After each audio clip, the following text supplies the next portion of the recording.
നമസ്കാരം. സിനിമയും രാഷ്ട്രീയവും തമ്മിൽ ഇഴചേർന്ന് കിടക്കുന്ന സംസ്ഥാനമാണ് തമിഴ്നാട്. തമിഴകത്ത് MGRന് ശേഷം വെള്ളിത്തിരയിൽ നിന്ന് രാഷ്ട്രീയത്തിലെത്തി വെന്നിക്കൊടി പാറിച്ചത് സാക്ഷാൽ ദളപതി വിജയാണ്. കമൽഹാസനും ശരത് കുമാറിനും വിജയകാന്തിനും എന്തിന് സാക്ഷാൽ രജനീകാന്തിന് പോലും സാധിക്കാത്തത് ഇതാ വിജയ് നേടിയിരിക്കുന്നു. സിനിമാ സ്റ്റൈലിൽ മുഖ്യമന്ത്രി പദത്തിലേക്ക് ചുവടുവെക്കുന്ന വിജയ് MGRന്റെ ചരിത്രം ആവർത്തിക്കുമോ? അല്പം കൂടി കാത്തിരിക്കണം.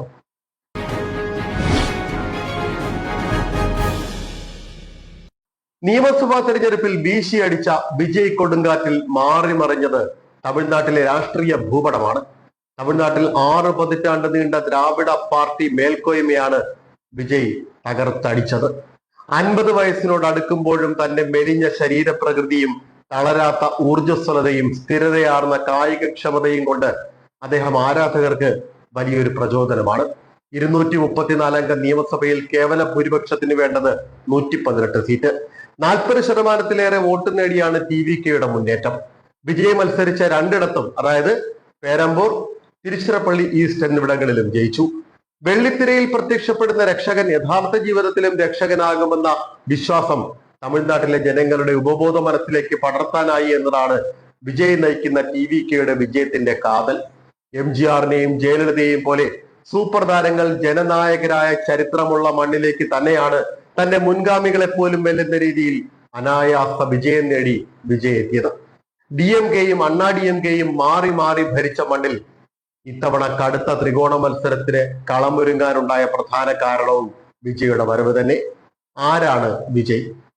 പ്രശസ്ത തമിഴ് ചലച്ചിത്ര സംവിധായകനും നിർമ്മാതാവുമായ SA ചന്ദ്രശേഖറിന്റെയും പിന്നണി ഗായികയും സംഗീതജ്ഞയുമായ ശോഭ ചന്ദ്രശേഖറിന്റെയും മകൻ.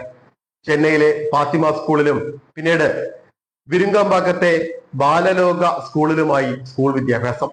ചെന്നൈയിലെ ലയോള കോളേജിൽ വിഷ്വൽ കമ്മ്യൂണിക്കേഷനിൽ ബിരുദ പഠനത്തിന് ചേർന്നെങ്കിലും അഭിനയത്തിൽ ശ്രദ്ധ കേന്ദ്രീകരിക്കാനായി വിദ്യാഭ്യാസം പാതി വഴിയിൽ ഉപേക്ഷിച്ചു. വിജയ് തന്റെ അഭിനയ ജീവിതം ആരംഭിക്കുന്നത് ബാലതാരമായാണ്. പിതാവ് SA ചന്ദ്രശേഖർ സംവിധാനം ചെയ്ത 1984 ഇറങ്ങിയ വെട്രി എന്ന സിനിമയിലൂടെയാണ് അരങ്ങേറ്റം. അതിനുശേഷം ഏതാനും ചിത്രങ്ങളിൽ ബാലവേഷങ്ങൾ ചെയ്തു. 1992 18-ാം വയസ്സിൽ പിതാവ് സംവിധാനം ചെയ്ത നാളെയെ തീർപ്പു എന്ന ചിത്രത്തിലൂടെയാണ് വിജയ് ആദ്യമായി നായകനായത്. ആദ്യകാലത്ത് അദ്ദേഹത്തിന്റെ മിക്ക ചിത്രങ്ങളും കുറഞ്ഞ ബഡ്ജറ്റിൽ നിർമ്മിച്ചതും കാര്യമായ വിജയം നേടാത്തതുമായിരുന്നു. 1996 വിക്രമൻ സംവിധാനം ചെയ്ത പൂവേ ഉനക്കാകെ എന്ന ചിത്രത്തിലൂടെയാണ് വിജയ് ഒരു നടൻ എന്ന നിലയിൽ ബ്രേക്ക് ആകുന്നത്. ഈ സിനിമ അദ്ദേഹത്തെ കുടുംബ പ്രേക്ഷകർക്കിടയിൽ പ്രിയങ്കരനാക്കി. 1997 ലവ് ടുഡേ, 98 തുള്ളാതെ മനവും തുള്ളും, 2000 ഖുഷി തുടങ്ങിയ ചിത്രങ്ങൾ വിജയെ മുൻനിര നായകരുടെ നിരയിലേക്ക് ഉയർത്തി. മലയാള സംവിധായകൻ സിദ്ദീഖിന്റെ ഫ്രണ്ട്സ് എന്ന തമിഴ് റീമേക്കിലെ പ്രകടനവും ശ്രദ്ധേയമായി. ഈ കാലഘട്ടത്തിൽ അദ്ദേഹം ഇളയ ദളപതി എന്നറിയപ്പെട്ടു.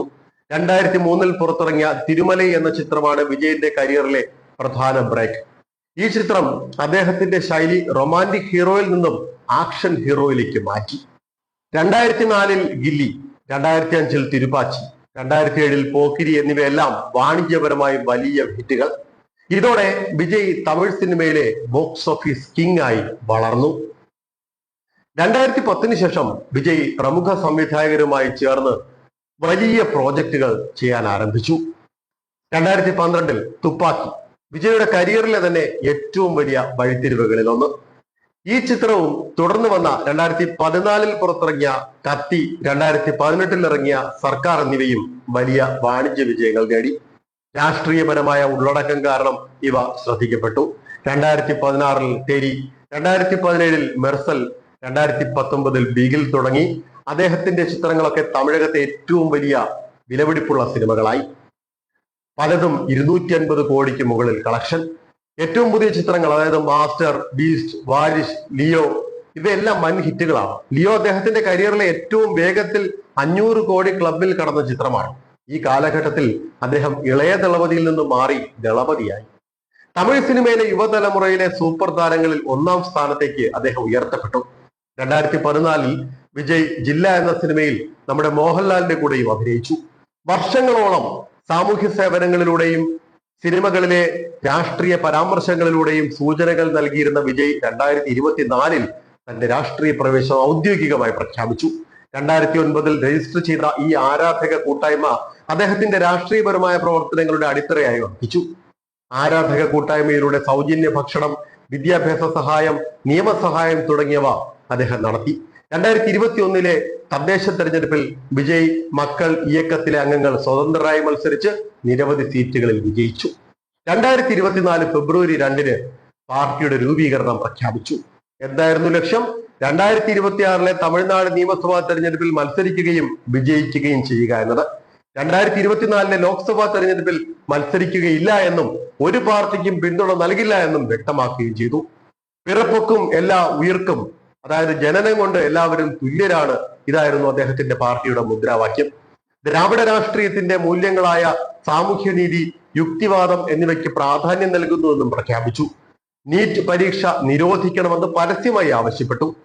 ഇന്ന് ഒരു പുതിയ ചരിത്രം എഴുതുകയാണ് വിജയ്. സമൂഹത്തിന്റെ എല്ലാ തലങ്ങളിലുമുള്ളവരെ അണിനിരത്തിക്കൊണ്ടാണ് വിജയ് നിയമസഭയിലേക്ക് കടന്നു വരുന്നത്. TVK MLA-മാരിൽ ഓട്ടോ ഡ്രൈവർ മുതൽ IRS ഉദ്യോഗസ്ഥൻ വരെ ഉൾപ്പെടുന്നുണ്ട്. TVKയുടെ നയരൂപീകരണ വിഭാഗം ജനറൽ സെക്രട്ടറിയായ KG അരുൺരാജ് മുൻ IRS ഉദ്യോഗസ്ഥനാണ്. ഇദ്ദേഹത്തിന്റെ നേതൃത്വത്തിലാണ് പാർട്ടിയുടെ പ്രകടന പത്രിക തയ്യാറാക്കിയത്. വിജയിച്ചവരിൽ ഹൃദ്രോഗ വിദഗ്ധനടക്കം 8 ഡോക്ടർമാരും 17 എഞ്ചിനീയറിംഗ് ബിരുദധാരികളും ഉൾപ്പെടുന്നു. ബിരുദാനന്തര ബിരുദധാരികളും സോഷ്യൽ മീഡിയ താരങ്ങളും MLA-മാരുടെ പട്ടികയിൽ. വിജയിച്ചവരിൽ 13 പേർ വനിതകൾ. കൂടാതെ തമിഴ്നാട് നിയമസഭയുടെ ചരിത്രത്തിൽ ആദ്യമായി ഒരു ഭിന്നശേഷി വിഭാഗക്കാരനും ജനപ്രതിനിധിയായി. റോയപുരം മണ്ഡലത്തിൽ അണ്ണാ-DMKയുടെ മുതിർന്ന നേതാവും മുൻ മന്ത്രിയുമായ D ജയകുമാറിനെ പരാജയപ്പെടുത്തിയത് KV വിജയ് ദാമു എന്ന ഓട്ടോ ഡ്രൈവർ.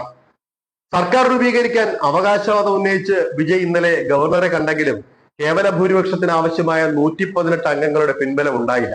112 പേർ ഒപ്പിട്ട കത്താണ് ഗവർണർക്ക് നൽകിയത്. ഭൂരിപക്ഷം തെളിയിക്കാൻ ആവശ്യമായ അംഗസംഖ്യ ഉറപ്പാക്കാൻ നിർദ്ദേശിച്ച് ഗവർണർ രാജേന്ദ്ര ആർലേക്കർ TVK തലവനെ മടക്കി അയച്ചു.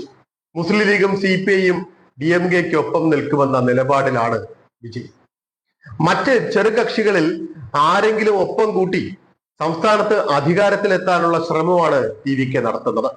കേവല ഭൂരിപക്ഷത്തിന് വെറും 10 സീറ്റുകൾ മാത്രം കുറവുള്ള വിജയെ പിന്തുണയ്ക്കാൻ പഴയ ശത്രുക്കളായ കോൺഗ്രസും അണ്ണാ-DMK-യും ഉൾപ്പെടെയുള്ള വിവിധ രാഷ്ട്രീയ പാർട്ടികൾ തയ്യാറാകുന്നു. നോക്കണേ കാലം പോയ പോക്ക്. ഈ രാഷ്ട്രീയ നീക്കങ്ങൾ വെറുമൊരു സർക്കാർ രൂപീകരണം മാത്രമല്ല, മറിച്ച് വരാനിരിക്കുന്ന വലിയൊരു തരംഗത്തിൽ രാഷ്ട്രീയമായി മുങ്ങിപ്പോകാതിരിക്കാനുള്ള നിലനിൽപ്പിനായുള്ള പരക്കം പാച്ചിൽ കൂടിയാണെന്ന് വിലയിരുത്തുന്നു. പതിറ്റാണ്ടുകൾ നീണ്ട DMK ബന്ധം ഉപേക്ഷിച്ചാണ് കോൺഗ്രസ് ഇപ്പോൾ വിജയ്ക്കൊപ്പം ചേരുന്നത്.